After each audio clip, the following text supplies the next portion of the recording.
여러분 안녕하십니까? 내외방송 뉴스입니다. 최근 국내에서 간단하게 끼니를 해결할 수 있는 김밥집이나 분식집이 줄어들고 있습니다. 업계에선 탄수화물 섭취를 기피하는 트렌드와 김밥을 취급하는 분식집 대신 편의점이나 카페에서 끼니를 해결하는 이들이 늘어난 결과라는 분석이 나옵니다.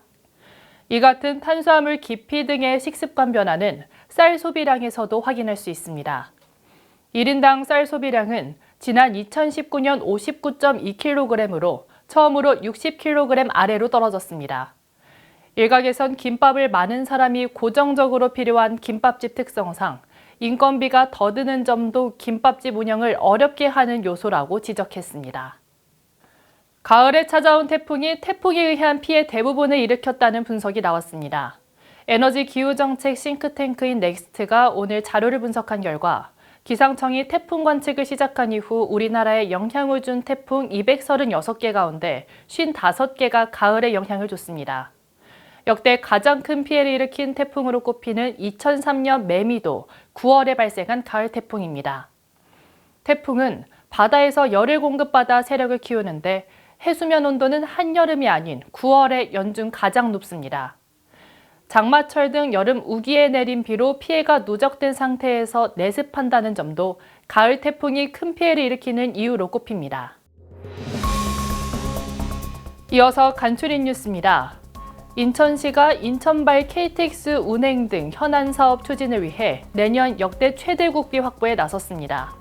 인천시는 6조 1,900억 원 이상의 국비를 확보할 계획이라고 오늘 밝혔습니다.